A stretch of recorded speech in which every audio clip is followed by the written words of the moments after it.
आज मैं मुंशी प्रेमचंद द्वारा लिखित उपन्यास गोदान का 16वां भाग सुनाने जा रही हूँ।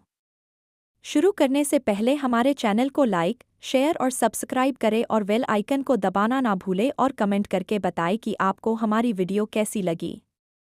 तो चलिए शुरुआत करते हैं। सोना 17वें साल में थी और इस साल उसका विवाह करना आवश्यक था। होरी तो 2 साल से इसी फिक्र में था, पर हाथ खाली होने से कोई काबू न चलता था। मगर इस साल जैसे भी हो, उसका विवाह कर देना ही चाहिए, चाहे कर्ज लेना पड़े, चाहे खेत गिरो रखने पड़े। और अकेले होरी की बात चलती तो 2 साल पहले ही विवाह हो गया होता। वह किफायत से काम करना चाहता था, पर धनिया कहती थी, कितना ही हाथ बांधकर खर्च करो, 2-250 लग ही जाएंगे। झुनिया के आ जाने से बिरादरी में इन लोगों का स्थान कुछ हेठा हो गया था और बिना 100-200 दिए कोई कुलीन वर न मिल सकता था। पिछले साल चैती में कुछ न मिला था तो पंडित दातादीन से आधा साझा, मगर पंडित जी ने बीज और मजूरी का कुछ ऐसा ब्यौरा बताया कि होरी के हाथ 1/4 से ज्यादा अनाज न लगा और लगान देना पड़ गया पूरा। ऊख और सन की फसल नष्ट हो गई। सन तो वर्षा अधिक होने और ऊख दीमक लग जाने के कारण। हाँ, इस साल की चैती अच्छी थी और ऊख भी खूब लगी हुई थी। विवाह के लिए गल्ला तो मौजूद था, 200 रुपए भी हाथ आ जायन तो कन्या अण से उसका उद्धार हो जाए। अगर गोबर 100 रुपए की मदद कर दे तो बाकी 100 रुपए होरी को आसानी से मिल जाएंगे। झिंगुरी सिंह और मनगरू साह दोनों ही अब कुछ नर्म पड़ गए थे। जब गोबर परदेश में कमा रहा है तो उनके रुपए मारे न पड़ सकते थे। एक दिन होरी ने गोबर के पास 2-3 दिन के लिए जाने का प्रस्ताव किया, मगर धनिया अभी तक गोबर के वह कठोर शब्द न भूली थी। वह गोबर से एक पैसा भी न लेना चाहती थी, किसी तरह नहीं। होरी ने झुंझलाकर कहा, लेकिन काम कैसे चलेगा, यह बता। धनिया सिर हिलाकर बोली, मान लो गोबर परदेश न गया होता, तब तुम क्या करते, वही अब करो। होरी की जबान बंद हो गई। एक क्षण बाद बोला, मैं तो तुझसे पूछता हूँ। धनिया ने जान बचाई, यह सोचना मर्दों का काम है। होरी के पास जवाब तैयार था, मान ले मैं न होता, तू ही अकेली रहती, तब तू क्या करती, वह कर। धनिया ने तिरस्कार भरी आंखों से देखा, तब मैं कुश कन्या भी दे देती तो कोई हंसने वाला न था। कुश कन्या होरी भी दे सकता था, इसी में उसका मंगल था, लेकिन कुछ मर्यादा कैसे छोड़ दे। उसकी बहनों के विवाह में 300 बाराती द्वार पर आए थे। दहेज भी अच्छा ही दिया गया था।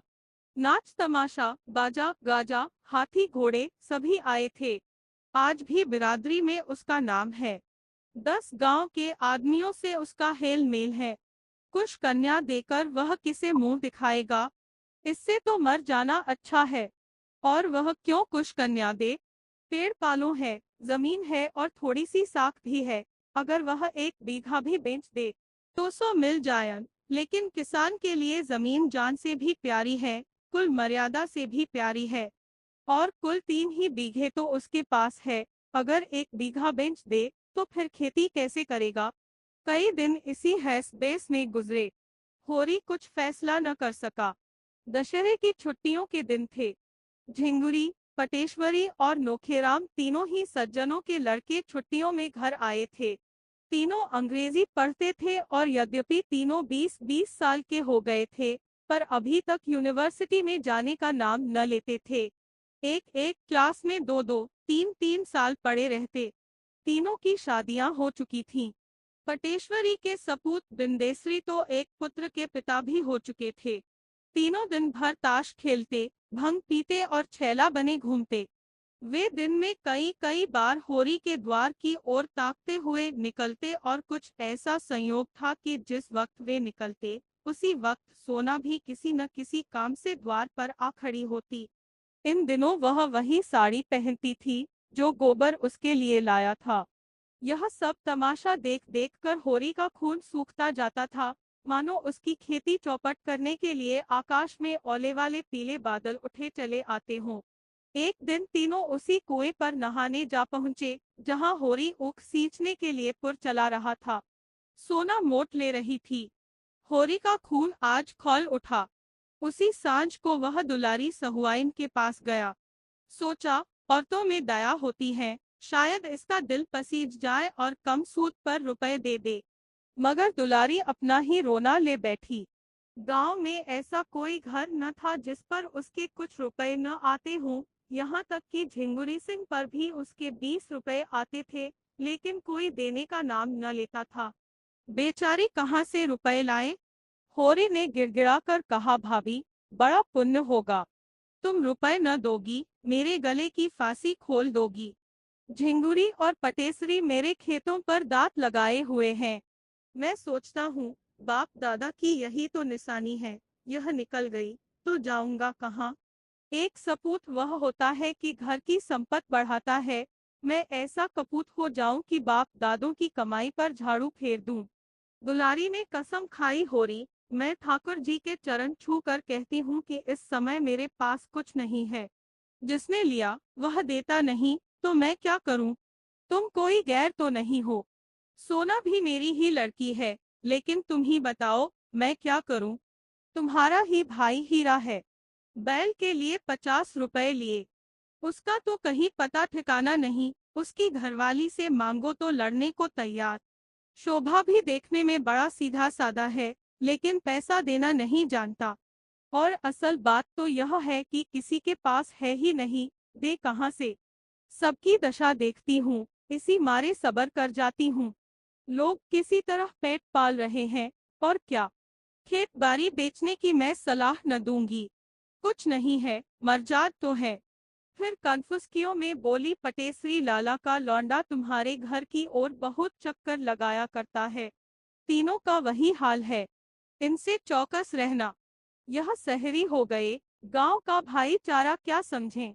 लड़के गांव में भी है, मगर उनमें कुछ लिहाज है, कुछ अदब है, कुछ डर है। ये सब तो छूटे सांड हैं। मेरी कौसल्या ससुराल से आई थी, मैंने सबों के ढंग देखकर उसके ससुर को बुलाकर विदा कर दिया। कोई कहाँ तक पहरा दे? होरी को मुस्कुराते देखकर उसने सरस ताड़ना के भाव से कहा, हंसोगे होरी तो मैं भी कुछ कह दूंगी। तुम क्या किसी से कम नटखट थे? दिन में 25 बार किसी न किसी बहाने मेरी दुकान पर आया करते थे, मगर मैंने कभी ताका तक नहीं। होरी ने मीठे प्रतिवाद के साथ कहा, यह तो तुम झूठ बोलती हो भाभी। बिना कुछ रस पाए थोड़े ही आता था। चिड़िया एक बार परत जाती है, तभी दूसरी बार आंगन में आती है। चल झूठे, आंखों से न ताकती रही हो, लेकिन तुम्हारा मन तो ताकता ही था, बल्कि बुलाता था। अच्छा रहने दो, बड़े आए अंतर्जामी बनके। तुम्हें बार बार मणराते देख के मुझे दया आ जाती थी, नहीं तुम कोई ऐसे बांध के जवान न थे।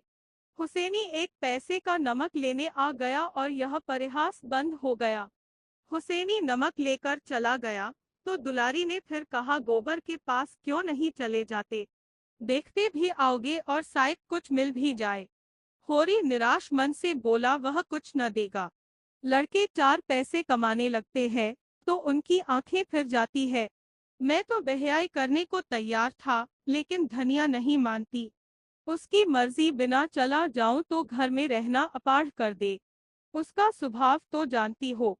दुलारी ने कटाक्ष करके कहा, तुम तो मेहरिया के जैसे गुलाम हो गए। तुमने पूछा ही नहीं तो क्या करता?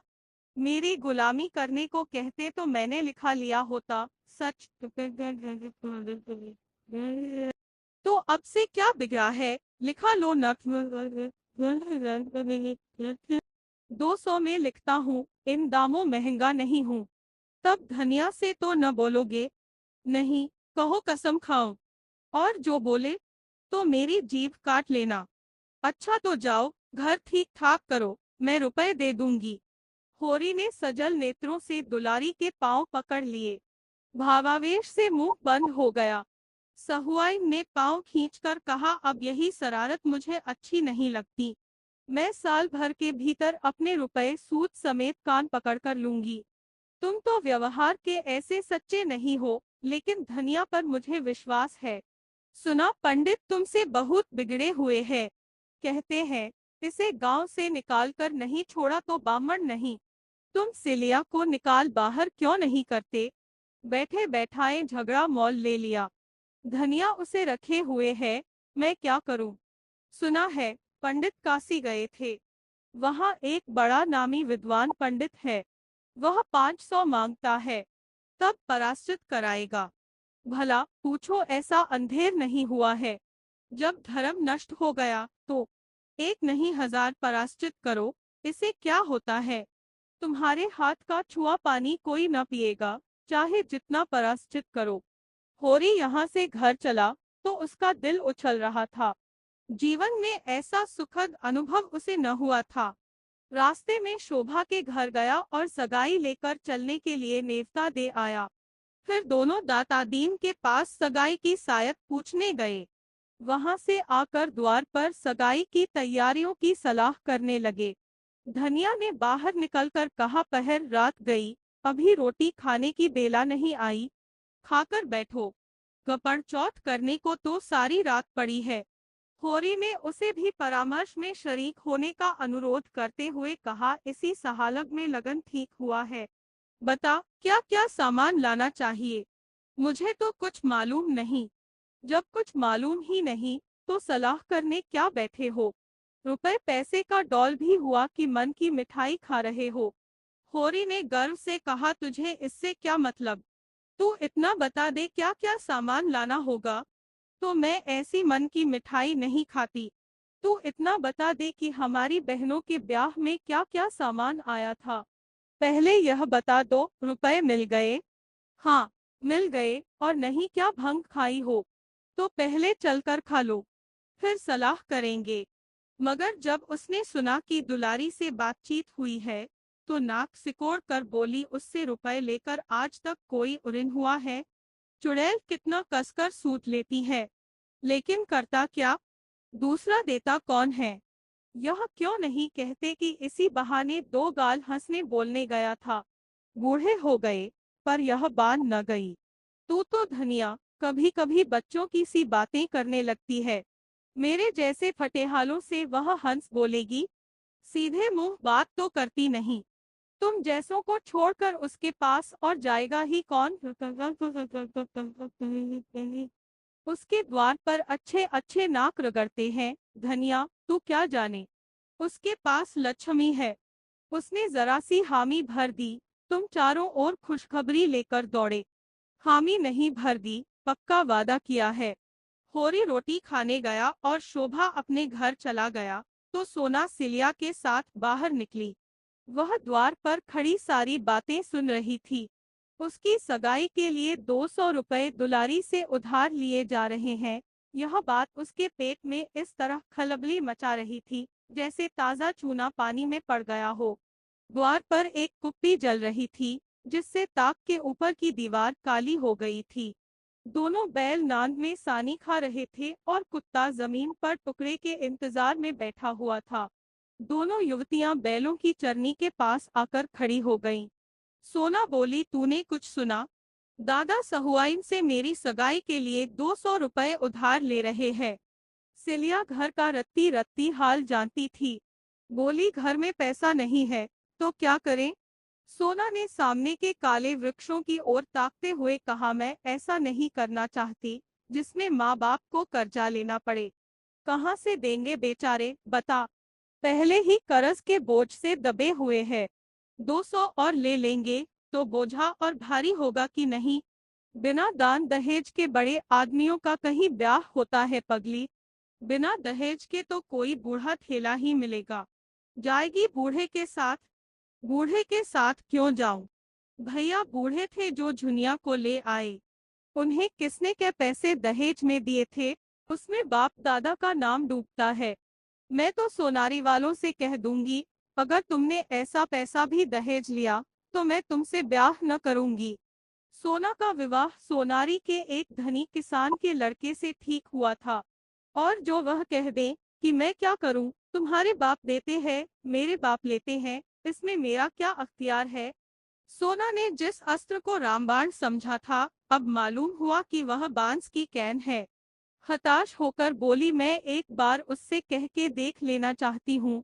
अगर उसने कह दिया मेरा कोई अख्तियार नहीं है, तो क्या गोमती यहाँ से बहुत दूर है? डूब मरूंगी।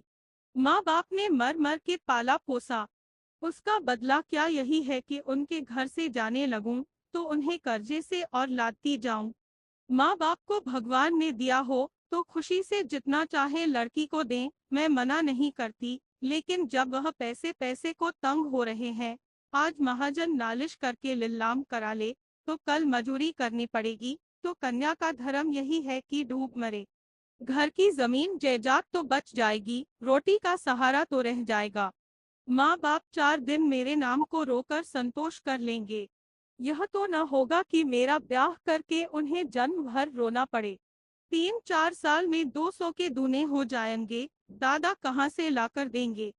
सिलिया को जान पड़ा जैसे उसकी आंख में नई ज्योति आ गई है।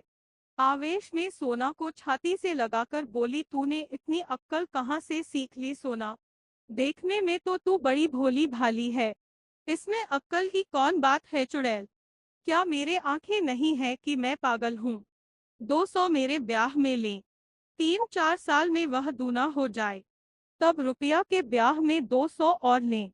जो कुछ खेती बाड़ी है सब लिलाम तिलाम हो जाए और द्वार द्वार भीख मांगते फिरें। यही न, इससे तो कहीं अच्छा है कि मैं अपनी ही जान दे दूं। मुंह अंधेरे सोनारी चली जाना और उसे बुला लाना, मगर नहीं, बुलाने का काम नहीं। मुझे उससे बोलते लाज आएगी। तू ही मेरा यह संदेशा कह देना। देख क्या जवाब देते हैं। कौन दूर है? नदी के उस पार ही तो है।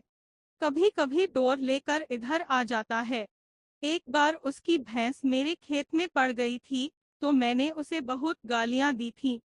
हाथ जोड़ने लगा। हाँ, यह तो बता, इधर मतई से तेरी भेंट नहीं हुई? सुना, बामन लोग उन्हें बिरादरी में नहीं ले रहे हैं। सिलिया ने हिकारत के साथ कहा, बिरादरी में क्यों न लेंगे? हाँ, बूढ़ा रुपए नहीं खर्च करना चाहता। इसको पैसा मिल जाए तो झूठी गंगा उठा ले। लड़का आजकल बाहर ओसारे में टिक्कर लगाता है, तू इसे छोड़ क्यों नहीं देती? अपनी बिरादरी में किसी के साथ बैठ जा और आराम से रह, वह तेरा अपमान तो न करेगा। हाँ रे, क्यों नहीं? मेरे पीछे उस बेचारे की इतनी दुर्दशा हुई, अब मैं उसे छोड़ दूं?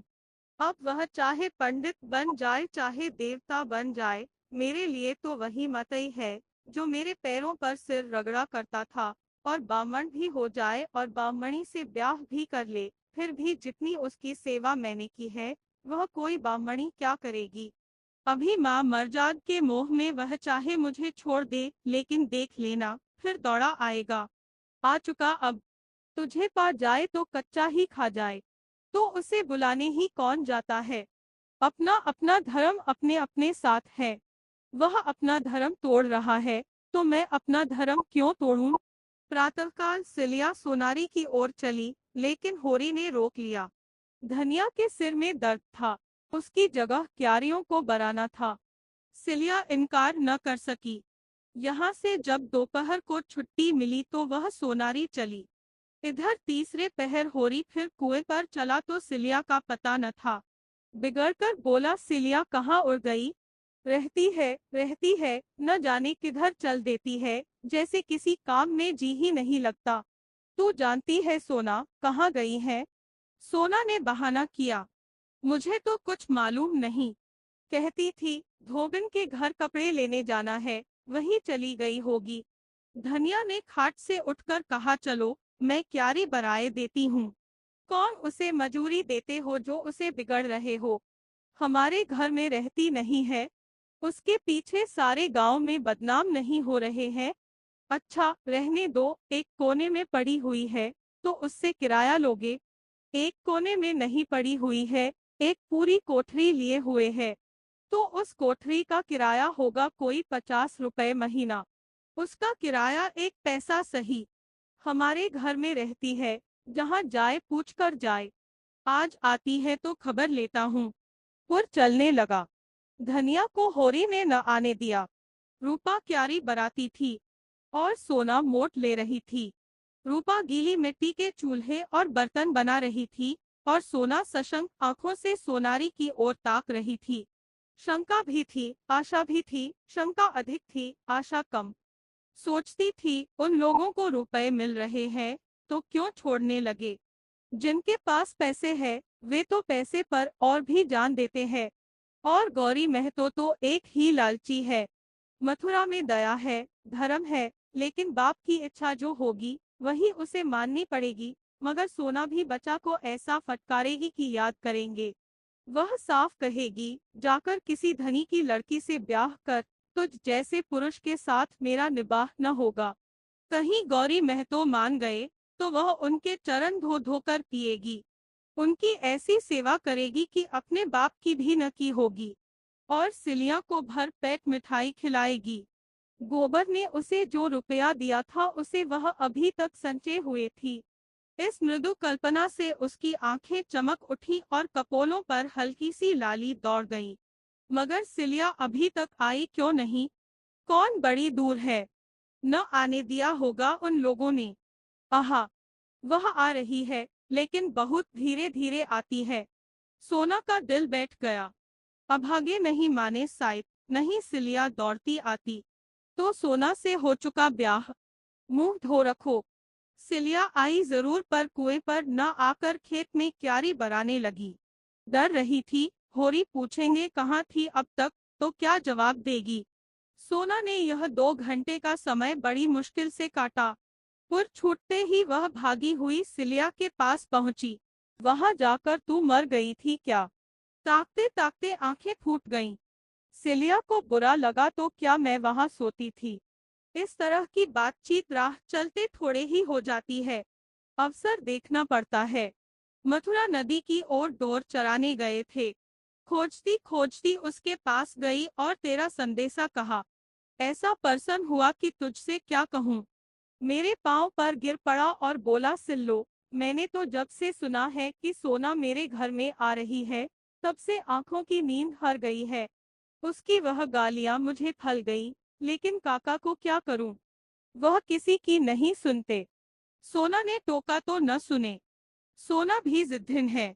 जो कहा है वह कर दिखाएगी। फिर हाथ मलते रह जाएंगे।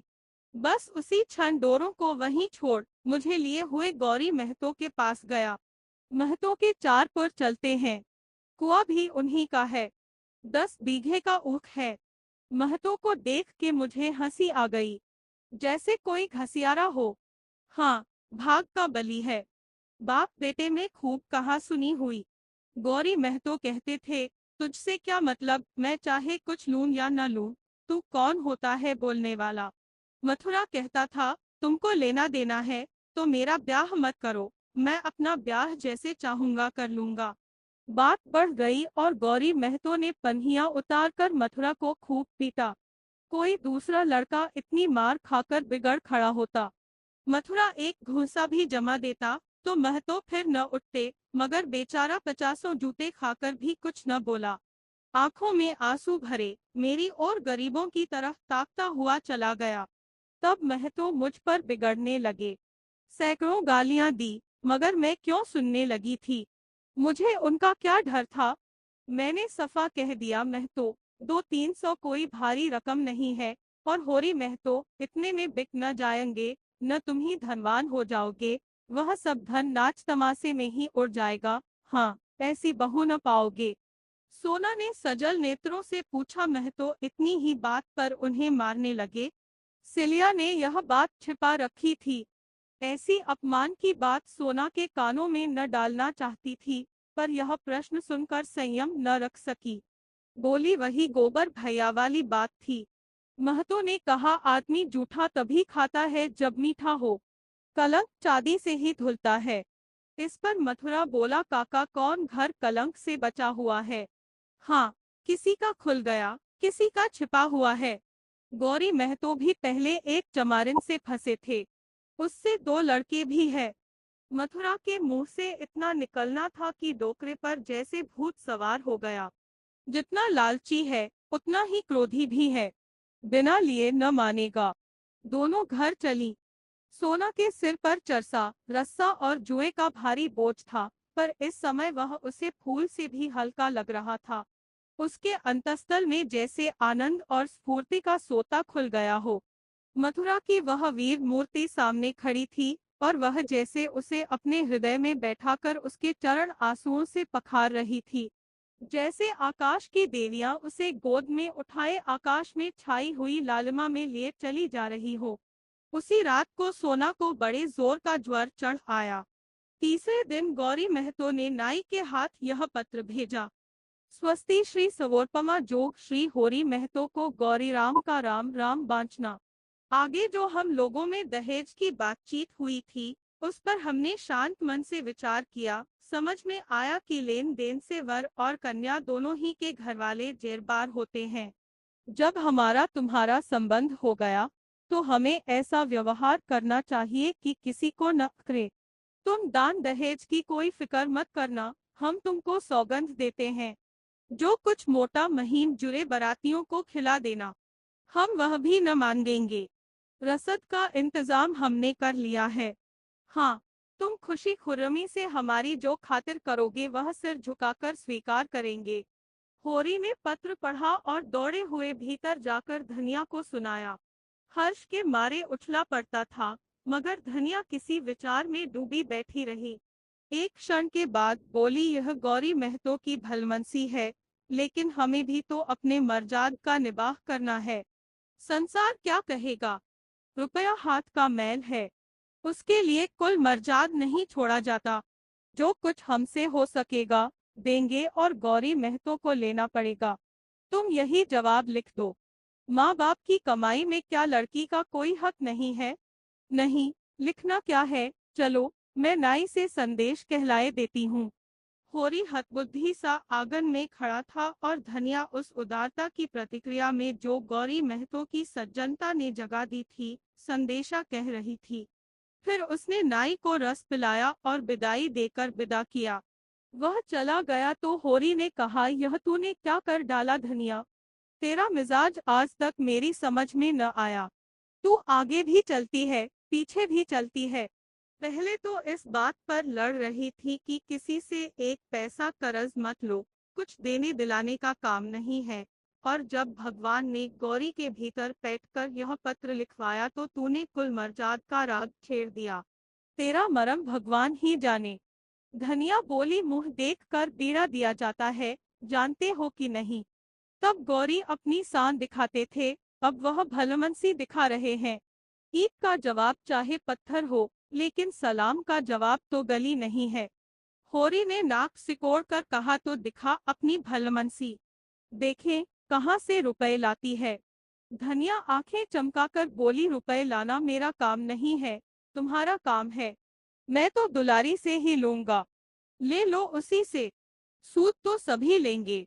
जब डूबना ही है तो क्या तालाब और क्या गंगा। होरी बाहर आकर चिलम पीने लगा। कितने मजे से गला छूटा जाता था, लेकिन धनिया जब जान छोड़े तब तो जब देखो उल्टी ही चलती है। इसे जैसे कोई भूत सवार हो जाता है। घर की दशा देखकर भी इसकी आंखें नहीं खुलती। भोला इधर दूसरी सगाई लाए थे। औरत के बगैर उनका जीवन नीरस था। जब तक झुनिया थी उन्हें हुक्का पानी दे देती थी, समय से खाने को बुला ले जाती थी। अब बेचारे अनाथ से हो गए थे। बहुओं को घर के काम धाम से छुट्टी न मिलती थी। उनकी क्या सेवा सत्कार करती, इसलिए अब सगाई परमावश्यक हो गई थी। संयोग से एक जवान विधवा मिल गई, जिसके पति का देहांत हुए केवल 3 महीने हुए थे। एक लड़का भी था। भोला की लाड टपक पड़ी, झटपट शिकार मार लाए। जब तक सगाई न हुई उसका घर खोद डाला। अभी तक उसके घर में जो कुछ था बहुओं का था। जो चाहती थी करती थी, जैसे चाहती थी रहती थी। जंगी जब से अपनी स्त्री को लेकर लखनऊ चला गया था, कामता की बहू ही घर की स्वामिनी थी। 5-6 महीनों में ही उसने 30-40 तय अपने हाथ में कर लिए थे। शेर आज शेर दूध दही चोरी से बेच लेती थी। अब स्वामिनी हुई उसकी सौतेली सास। उसका नियंत्रण बहू को बुरा लगाता था और आए दिन दोनों में तकरार होती रहती थी। यहाँ तक कि औरतों के पीछे भोला और कामता में भी कहा सुनी हो गई। झगड़ा इतना बढ़ा कि अलगौझे की नौबत आ गई, और यह रीति सनातन से चली आई है कि अलगौझे के समय मारपीट अवश्य हो। यहाँ उस रीति का पालन किया गया। कामता जवान आदमी था। भोला का उस पर जो कुछ दबाव था वह पिता के नाते था, मगर नई स्त्री लाकर बेटे से आदर पाने का अब उसे कोई हक न रहा था। कम से कम कामता इसे स्वीकार न करता था। उसने भोला को पटक कर कई लातें जमाई और घर से निकाल दिया। घर की चीजें न छूने दी। गांव वालों में भी किसी ने भोला का पक्ष न लिया। नई सगाई ने उन्हें नक्कू बना दिया था। रात तो उन्होंने किसी तरह एक पेड़ के नीचे काटी। सुबह होते ही नोखेराम के पास जा पहुंचे और अपनी फरियाद सुनाई। भोला का गांव भी उन्हीं के इलाके में था और इलाके भर के मालिक मुखिया जो कुछ थे वही थे। नोखेराम को भोला पर तो क्या दया आती, पर उनके साथ एक चट्टी रंगीली स्त्री देखी तो चटपट आश्रय देने पर राजी हो गए। जहां उनकी गायें बंधती थीं, वहीं एक कोठरी रहने को दे दी। अपने जानवरों की देखभाल, सानी भूसे के लिए उन्हें एकाएक एक जानकार आदमी की जरूरत मालूम होने लगी। भोला को 3 रुपया महीना और सेर भर रोजाना पर नौकर रख लिया। नोखेराम नाटे, मोटे, खलवाट, लंबी नाक और छोटी छोटी आंखों वाले सांवले आदमी थे। बड़ा सा पगड़ बांधते, नीचा कुर्ता पहनते और जाड़ों में लिहाफ ओढ़कर बाहर आते जाते थे। उन्हें तेल की मालिश कराने में बड़ा आनंद आता था, इसलिए उनके कपड़े हमेशा मैले चिकट रहते थे। उनका परिवार बहुत बड़ा था। 7 भाई और उनके बाल बच्चे सभी उन्हीं पर आश्रित थे। उस पर स्वयं उनका लड़का 9वें दर्जे में अंग्रेजी पढ़ता था और उसका बबुआई ठाठ निभाना कोई आसान काम न था। राय साहब से उन्हें केवल 12 रुपए वेतन मिलता था, मगर खर्च 100 रुपए से कौड़ी कम न था। इसलिए आसामी किसी तरह उनके चंगुल में फंस जाए तो बिना उसे अच्छी तरह चूसे छोड़ते न थे। पहले 6 रुपए वेतन मिलता था, तब असामियों से इतनी नोच खसोट न करते थे। जब से 12 रुपए हो गए थे, तब से उनकी तृष्णा और भी बढ़ गई थी, इसलिए राय साहब उनकी तरक्की न करते थे। गांव में और तो सभी किसी न किसी रूप में उनका दबाव मानते थे। यहाँ तक कि दातादीन और झिंगुरी सिंह भी उनकी खुशामद करते थे। केवल पटेश्वरी उनसे ताल ठोकने को हमेशा तैयार रहते थे। नोखेराम को अगर यह जोम था कि हम ब्राह्मण हैं और कायस्थों को उंगली पर नचाते हैं, तो पटेश्वरी को भी घमंड था कि हम कायस्थ हैं, कलम के बादशाह। इस मैदान में कोई हमसे क्या बाजी ले जाएगा। फिर वह जमींदार के नौकर नहीं, सरकार के नौकर है, जिसके राज में सूरज कभी नहीं डूबता। नोखेराम अगर एकादशी को व्रत रखते हैं और 5 ब्राह्मणों को भोजन कराते हैं, तो पटेश्वरी हर पूर्णमासी को सत्यनारायण की कथा सुनेंगे और 10 ब्राह्मणों को भोजन कराएंगे। जब से उनका जेठा लड़का सजावल हो गया था, नोखेराम इस ताक में रहते थे कि उनका लड़का किसी तरह 10वां पास कर ले, तो उसे भी कहीं नकल नवीसी दिला दे। इसलिए हुक्काम के पास फसली सौगातें लेकर बराबर सलामी करते रहते थे। एक और बात में पटेश्वरी उनसे बढ़े हुए थे। लोगों का ख्याल था कि वह अपनी विधवा कहारिन को रखे हुए है।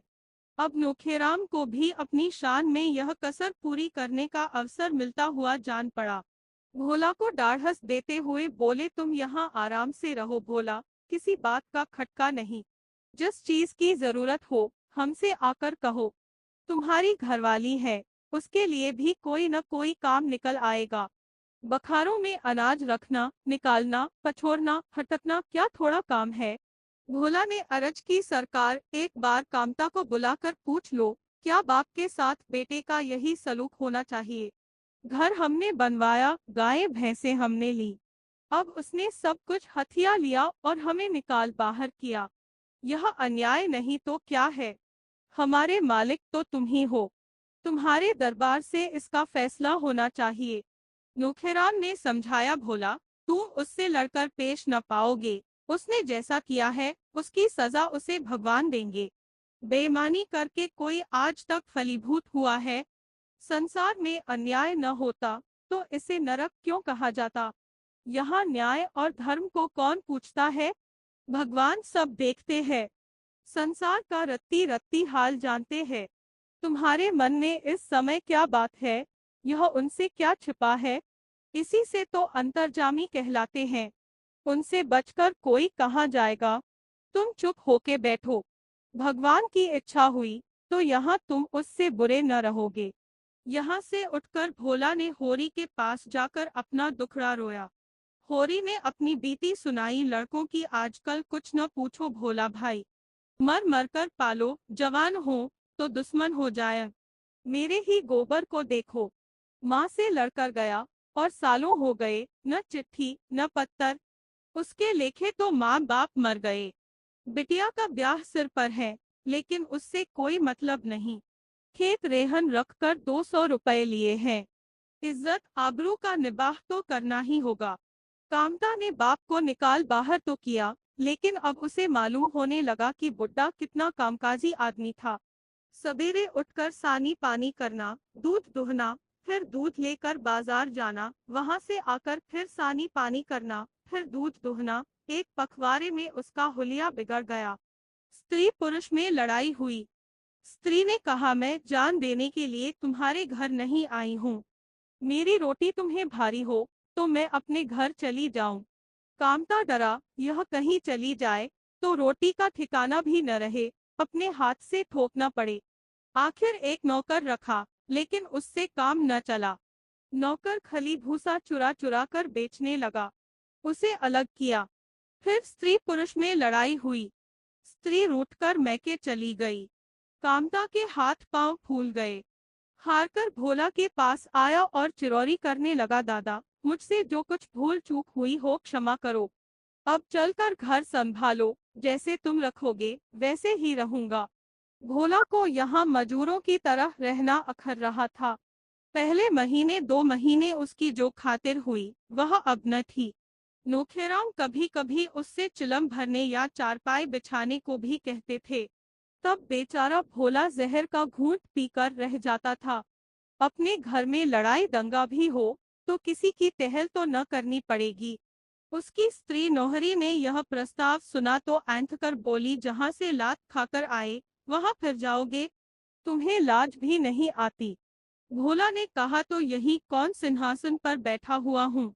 नौहरी ने मटक कर कहा, तुम्हें जाना हो तो जाओ, मैं नहीं जाती। भोला जानता था नौहरी विरोध करेगी। इसका कारण भी वह कुछ कुछ समझता था, कुछ देखता भी था। उसके यहाँ से भागने का एक कारण यह भी था, यहाँ उसकी तो कोई बात न पूछता था, पर नोहरी की बड़ी खातिर होती थी। प्यादे और शहने तक उसका दबाव मानते थे। उसका जवाब सुनकर भोला को क्रोध आया, लेकिन करता क्या।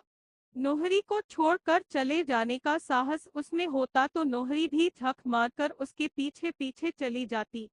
अकेले उसे यहाँ अपने आश्रय में रखने की हिम्मत नोखेराम में न थी। वह टट्टी की आड़ से शिकार खेलने वाले जीव थे, मगर नोहरी भोला के स्वभाव से परिचित हो चुकी थी। भोला मिन्नत करके बोला, देख नोहरी, दिक मत कर। अब तो वहाँ बहुएं भी नहीं है, तेरे ही हाथ में सब कुछ रहेगा। यहाँ मजूरी करने से बिरादरी में कितनी बदनामी हो रही है, यह सोच। नौहरी ने ठेंगा दिखाकर कहा, तुम्हें जाना है जाओ, मैं तुम्हें रोक तो नहीं रही हूँ। तुम्हें बेटे की लातें प्यारी लगती होंगी, मुझे नहीं लगती। मैं अपनी मजदूरी में मगन हूँ। भोला को रहना पड़ा और कामता अपनी स्त्री की खुशामद करके उसे मना लाया। इधर नोहरी के विषय में कनपतियां होती रही। नोहरी ने आज गुलाबी साड़ी पहनी है, अब क्या पूछना है, चाहे रोज एक साड़ी पहने। सयान भय कोतवाल, अब डर काहे का। भोला की आंखें फूट गई है क्या। शोभा बड़ा हंसोर था, सारे गांव का विदूषक, बल्कि नारद। हर एक बात की टोह लगाता रहता था।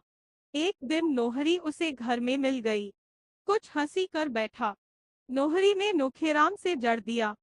शोभा की चौपाल में तलबी हुई और ऐसी डांट पड़ी कि उम्र भर न भूलेगा। एक दिन लाला पटेश्वरी प्रसाद की शामत आ गई। गमिरियों के दिन थे। लाला बगीचे में बैठे आम तोड़वा रहे थे।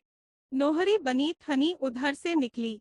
लाला ने पुकारा, नोहरा रानी इधर आओ, थोड़े से आम लेती जाओ, बड़े मीठे हैं। नोहरी को भ्रम हुआ, लाला मेरा उपहास कर रहे हैं। उसे अब घमंड होने लगा था। वह चाहती थी लोग उसे जमींदारन समझें और उसका सम्मान करें। घमंडी आदमी प्रायः शक्की हुआ करता है, और जब मन में चोर हो तो शक्कीपन और भी बढ़ जाता है। वह मेरी ओर देखकर क्यों हंसा? सब लोग मुझे देखकर जलते क्यों हैं?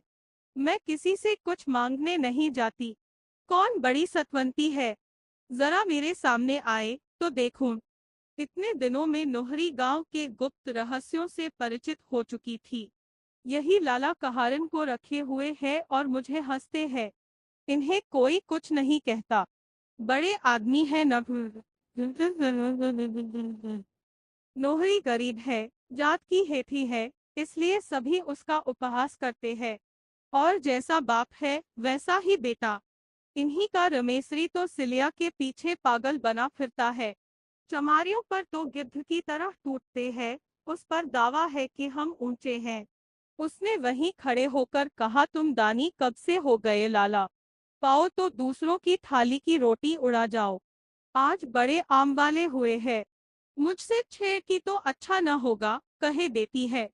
ओहो, इस अहीरन का इतना मिजाज। नोखेराम को क्या फांस लिया, समझती है सारी दुनिया पर उसका राज है। बोले तू तो ऐसी तिनक रही है नोहरी, जैसे अब किसी को गांव में रहने न देगी। जरा जबान संभाल कर बातें किया कर, इतनी जल्द अपने को न भूल जा। तो क्या तुम्हारे द्वार कभी भीख मांगने आई थी?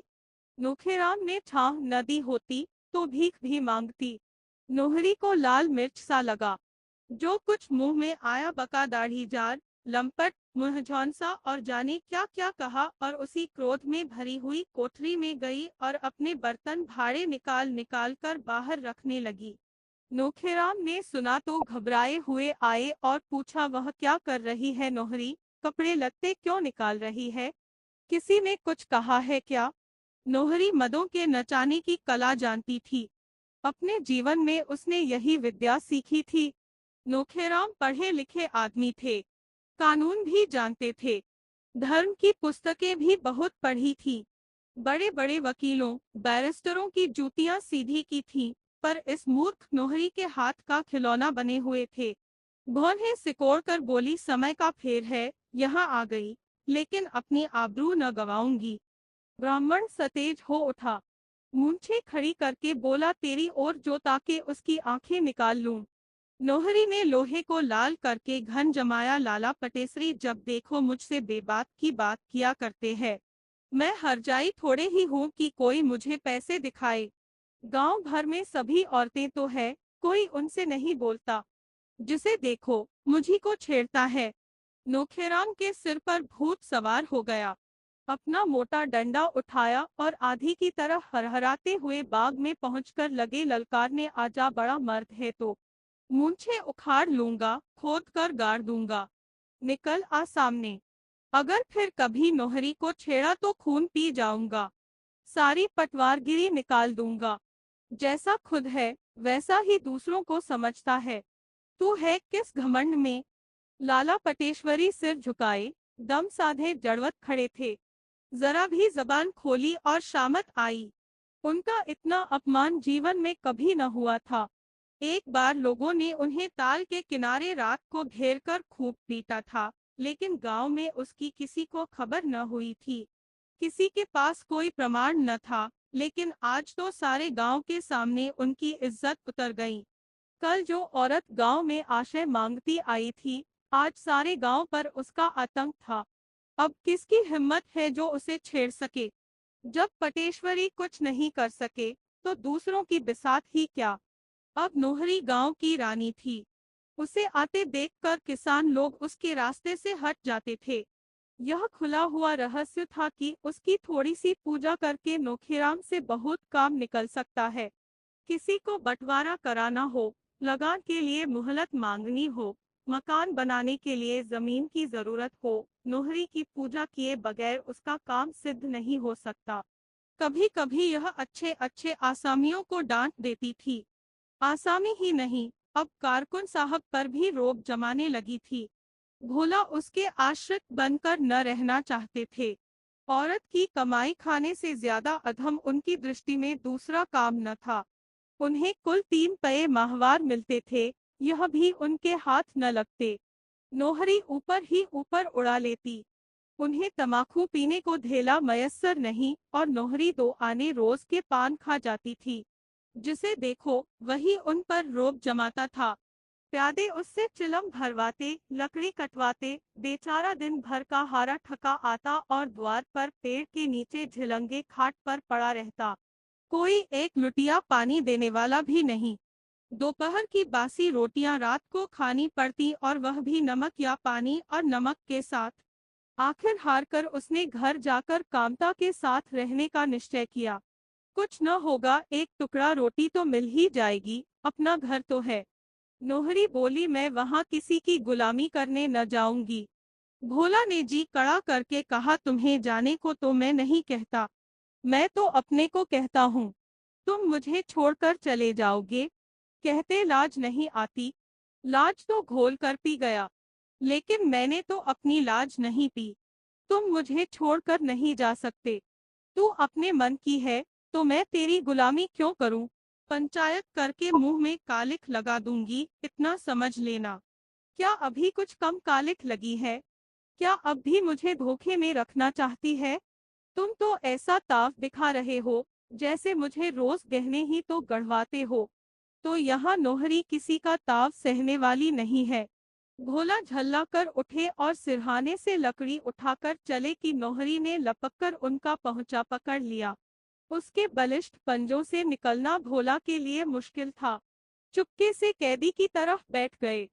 एक जमाना था जब वह औरतों को अंगुलियों पर नचाया करते थे। आज वह एक औरत के करपाश में बंधे हुए है और किसी तरफ निकल नहीं सकते। हाथ छुड़ाने की कोशिश करके वह पर्दा नहीं खोलना चाहते। अपनी सीमा का अनुमान उन्हें हो गया है, मगर वह क्यों उससे निडर होकर नहीं कह देते कि तू मेरे काम की नहीं है, मैं तुझे त्यागता हूँ। पंचायत की धमकी देती है। पंचायत क्या कोई हवा है? अगर तुझे पंचायत का डर नहीं तो मैं क्यों पंचायत से डरूं? लेकिन यह भाव शब्दों में आने का साहस न कर सकता था। नोहरी ने जैसे उन पर कोई वशीकरण डाल दिया हो। लाला पटेश्वरी पटवारी समुदाय के सद्गुणों के साक्षात अवतार थे। वह यह न देख सकते थे कि कोई असामी अपने दूसरे भाई की इंच भर भी जमीन दबा ले। न वह यही देख सकते थे कि असामी किसी महाजन के रुपए दबा ले। गांव के समस्त प्राणियों के हितों की रक्षा करना उनका परम धर्म था। समझौते या मेल जोल में उनका विश्वास न था। यह तो निर्जीवता के लक्षण है। वह तो संघर्ष के पुजारी थे, जो सजीवता का लक्षण है। आए दिन इस जीवन को उत्तेजना देने का प्रयास करते रहते थे। एक न एक फुलझड़ी छोड़ते रहते थे। मंगरू साह पर इन दिनों उनकी विशेष कृपा दृष्टि थी। मंगरू साह गांव का सबसे धनी आदमी था, पर स्थानीय राजनीति में बिल्कुल भाग न लेता था। रोब या अधिकार की लालसा उसे न थी। मकान भी उसका गांव के बाहर था, जहां उसने एक बाग और एक कुआं और एक छोटा सा शिव मंदिर बनवा लिया था। बाल बच्चा कोई न था, इसलिए लेन देन भी कम कर दिया था और अधिकतर पूजा पाठ में ही लगा रहता था। कितने ही असामियों ने उसके रुपए हजम कर लिए थे, पर उसने किसी पर नालिश फरियाद न की। होरी पर भी उसके सूद ब्याज मिलाकर कोई 150 हो गए थे, मगर न होरी को ऋण चुकाने की कोई चिंता थी और न उसे वसूल करने की। 2-4 बार उसने तकाजा किया, घुड़कर डांटा भी, मगर होरी की दशा देखकर चुप हो बैठा। अब की संयोग से होरी की ऊख गांव भर के ऊपर थी। कुछ नहीं तो उसके 2-250 सीधे हो जाएंगे, ऐसा लोगों का अनुमान था। पटेश्वरी प्रसाद ने मंगरू को सुझाया कि अगर इस वक्त होरी पर दावा कर दिया जाए तो सब रुपए वसूल हो जाएं। मंगरू इतना दयालु नहीं, जितना आलसी था। झंझट में पड़ना न चाहता था, मगर जब पटेश्वरी ने जिम्मा लिया कि उसे एक दिन भी कचहरी न जाना पड़ेगा, न कोई दूसरा कष्ट होगा, बैठे बैठाए उसकी डिग्री हो जाएगी, तो उसने नालिश करने की अनुमति दे दी और अदालत खर्च के लिए रुपए भी दे दिए। होरी को खबर भी न थी कि क्या खिचड़ी पक रही है। कब दावा दायर हुआ, कब डिग्री हुई उसे बिल्कुल पता न चला। कुर्क अमीन उसकी ऊख नीलाम करने आया, तब उसे मालूम हुआ सारा गांव खेत के किनारे जमा हो गया। होरी मंगरू साह के पास दौड़ा और धनिया पटेश्वरी को गालियां देने लगी।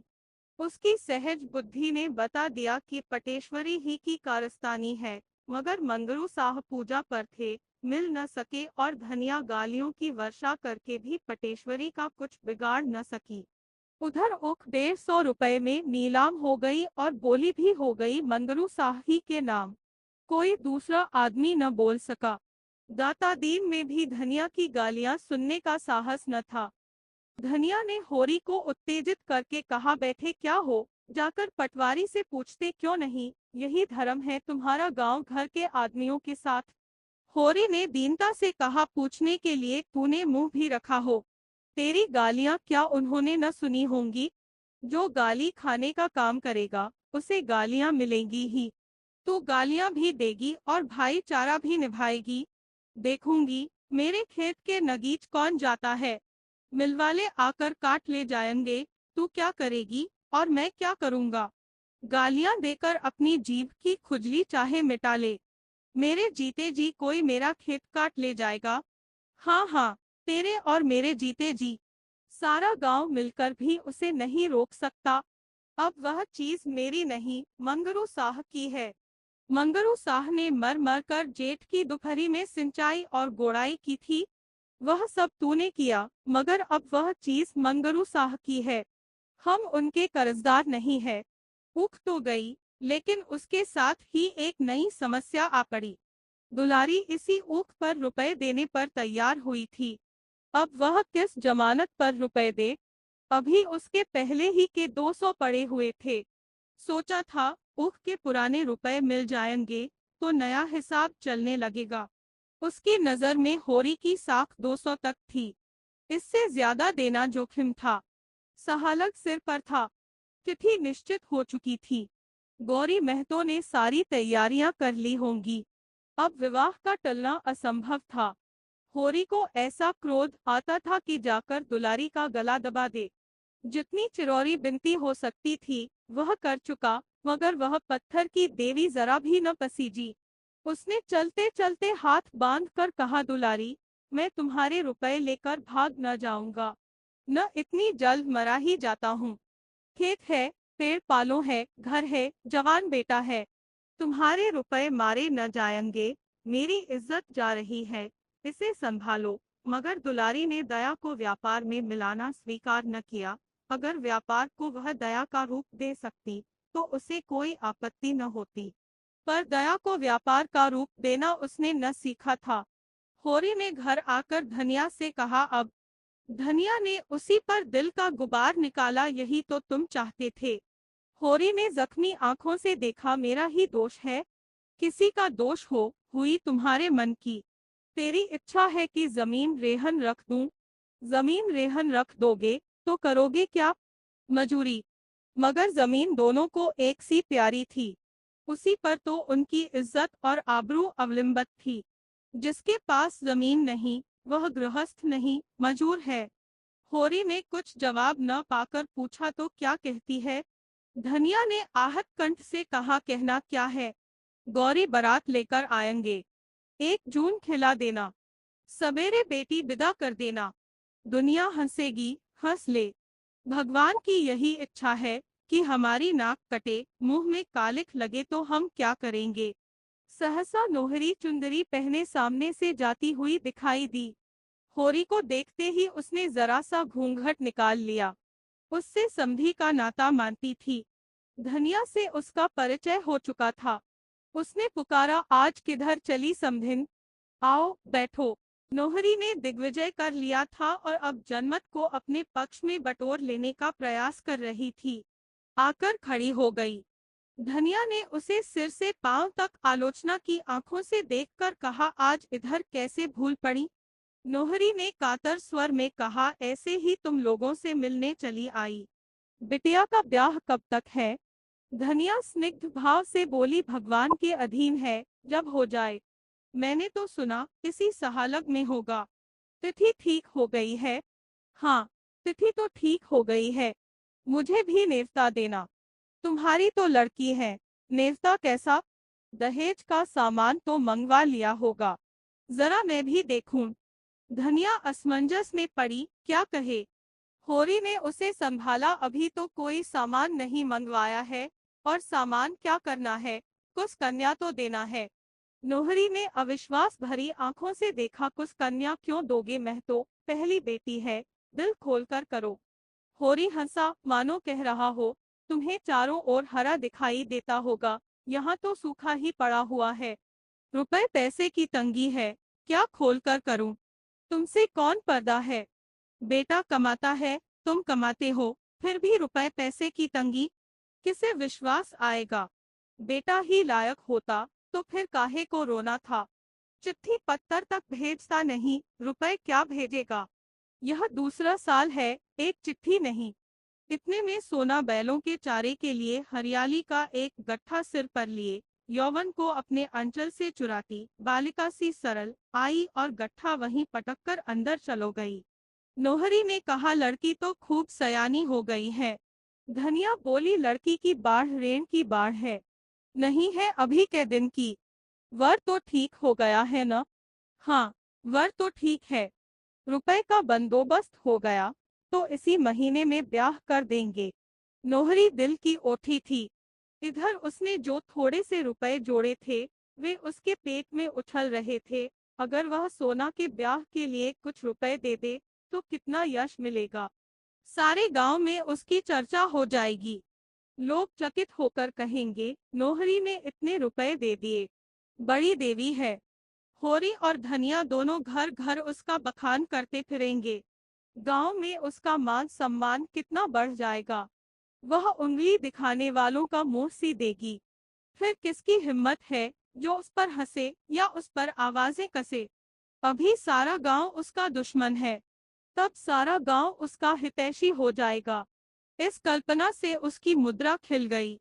थोड़े बहुत से काम चलता हो तो मुझसे लो, जब हाथ में रुपए आ जायन तो दे देना। होरी और धनिया दोनों ही ने उसकी ओर देखा। नहीं, नोहरी दिल लगी नहीं कर रही है। दोनों की आंखों में विस्मय था, कृतज्ञता थी, संदेह था और लज्जा थी। नोहरी उतनी बुरी नहीं है जितना लोग समझते हैं। नोहरी ने फिर कहा, तुम्हारी और हमारी इज्जत एक है। तुम्हारी हंसी हो तो क्या मेरी हंसी न होगी? कैसे भी हुआ हो, पर अब तो तुम हमारे समधी हो। होरी ने सकुचाते हुए कहा, तुम्हारे रुपए तो घर में ही है, जब काम पड़ेगा ले लगे। आदमी अपनों ही का भरोसा तो करता है, मगर ऊपर से इंतजाम हो जाए तो घर के रुपए क्यों छुए। धनिया ने अनुमोदन किया, हाँ और क्या। नोहरी ने अपनापन जताया, जब घर में रुपए है तो बाहर वालों के सामने हाथ क्यों फैलाओ। सूद भी देना पड़ेगा, उस पर स्टाम्प लिखो, गवाही कराओ, दस्तूरी दो, खुशामद करो। हाँ, मेरे रुपए में छूट लगी हो तो दूसरी बात है। होरी ने संभाला, नहीं नहीं नोहरी, जब घर में काम चल जाएगा तो बाहर क्यों हाथ फैलाएंगे। लेकिन आपस वाली बात है, खेती बाड़ी का भरोसा नहीं। तुम्हें जल्दी कोई काम पड़ा और हम रुपए न जुटा सके तो तुम्हें भी बुरा लगेगा और हमारी जान भी संकट में पड़ेगी। इससे कहता था, नहीं, लड़की तो तुम्हारी है, मुझे अभी रुपए की ऐसी जल्दी नहीं है, तो तुम ही से लेंगे। कन्यादान का फल भी क्यों बाहर जाए। कितने रुपए चाहिए? तुम कितने दे सकोगी? 100 में काम चल जाएगा। होरी को लालच आया। भगवान ने छप्पर फाड़ कर रुपए दिए हैं, तो जितना ले सके उतना क्यों न ले। 100 में भी चल जाएगा, 500 में भी चल जाएगा, जैसा हौसला हो। मेरे पास कुल 200 रुपए है, वह मैं दे दूंगी, तो इतने में बड़ी खुशथेली से काम चल जाएगा। अनाज घर में है, मगर ठकुराइन, आज तुमसे कहता हूँ, मैं तुम्हें ऐसी लक्ष्मी न समझता था। इस जमाने में कौन किसकी मदद करता है और किसके पास है। तुमने मुझे डूबते से बचा लिया।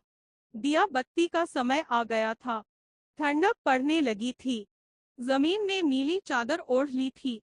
धनिया अंदर जाकर अंगीठी लाई, सब तापने लगे। पुअल के प्रकाश में छबीली रंगीली उल्टा नोहरी उनकी सामने वरदान सी बैठी थी। इस समय उसकी उन आंखों में कितनी सहृदयता थी, कपोलों पर कितनी लज्जा, ओठों पर कितनी सत्प्रेरणा। कुछ देर तक इधर उधर की बातें करके नौहरी उठ खड़ी हुई और यह कहती हुई घर चली, अब देर हो रही है, कल तुम आकर रुपए ले लेना महतो। चलो, मैं तुम्हें पहुंचा दूं। नहीं नहीं, तुम बैठो, मैं चली जाऊंगी। जी तो चाहता है तुम्हें कंधे पर बैठाकर पहुंचाऊं। नोखेराम की चौपाल गांव के दूसरे सिरे पर थी और बाहर बाहर जाने का रास्ता साफ था। दोनों उसी रास्ते से चले। अब चारों ओर सन्नाटा था। नोहरी ने कहा, माइनस तनिक समझा देते रावत को। क्यों सबसे लड़ाई किया करते हैं? जब इन्हीं लोगों के बीच में रहना है तो ऐसे रहना चाहिए, न कि चार आदमी अपने हो जाएं। और इनका हाल यह है कि सबसे लड़ाई, सबसे झगड़ा। जब तुम मुझे पर्दे में नहीं रख सकते, मुझे दूसरों की मजूरी करनी पड़ती है, तो यह कैसे निभ सकता है कि मैं न किसी से हंसूं, न बोलूं, न कोई मेरी ओर ताके, न हंसे।